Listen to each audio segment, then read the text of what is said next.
If you're looking to buy your first home in the San Francisco Bay Area or Silicon Valley, you already know the reality. Prices are steep. When you start browsing listings on Zillow, you are actually facing a massive fraud in the road.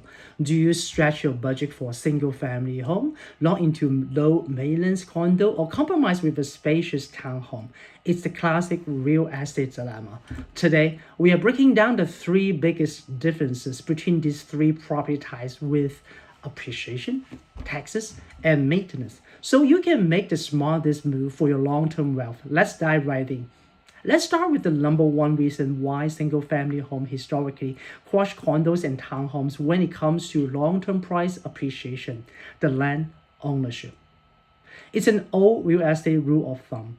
Land appreciates, but building depreciates. When you look at the numbers across Santa Clara County and the border Bay Area, the price gap tells the whole story. Detached single-family homes regularly command a median price between 1.5 million to well over $2 million, while condos and townhomes offer much more accessible entry points, typically spanning the 700,000 and up to 1.25 million price range.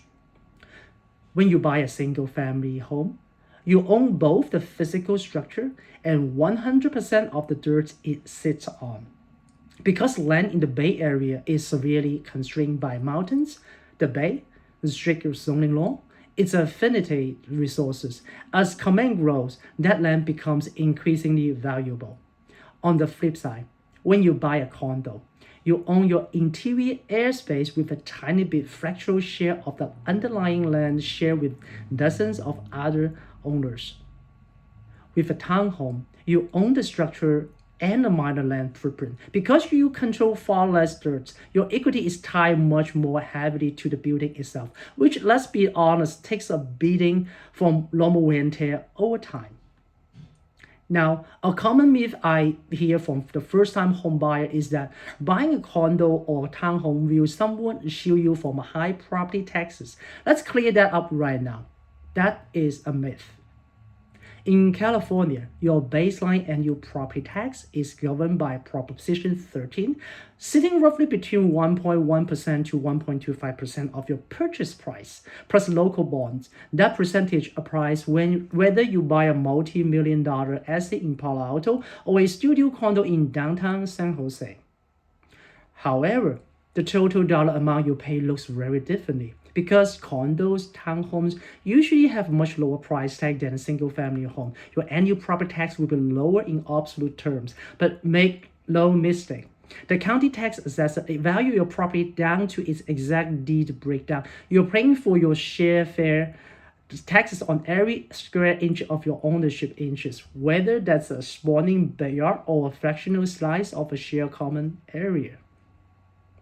Next up is the roof test, which is my favorite part to explain how maintenance works when things break down. So, if you own a single family home, you are actually 100% on the hook. You manage the timeline, you hire the contractor, and you pay out of pocket or through your insurance. Total control comes with total financial responsibility. If you own a traditional condo, the roof is a shared common element. The home owner association handles it. Pay for it out of your monthly dues and reserve fund. Sounds great, right? But here is the catch.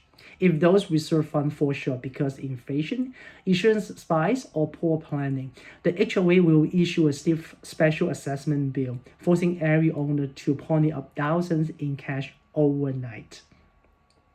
Townhouse fall right into a legal gray area. However, some townhomes community treat roof just like condos through the master HOA, while others require individual owner to maintain and replace their own structural roof. You always have to read the fine print in the CC&R before making an offer to a townhome.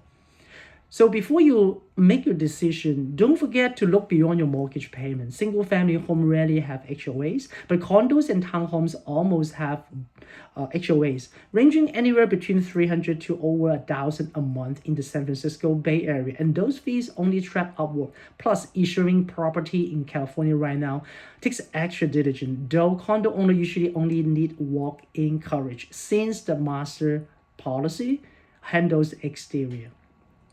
So how do you choose now? Choose a single family home if your long-term wealth building and maximize appreciation are your thing. You want freedom to remodel or add an ADU, and you have the financial cushion for unexpected repairs when it comes up. Choose a condo or townhome if you want a lower entry barrier into a prime location near tech hub or transit. Prefer a lock-in lifestyle and view it as a stepping stone to your dream home later down the road. So please drop a comment below and let me know, are you going with the single family home or are you starting out with a condo or townhome? If you found this helpful, please hit the like button and subscribe to our channel and reach out if you plan your move to the Bay Area. Thank you so much for watching and I will see you on the next one.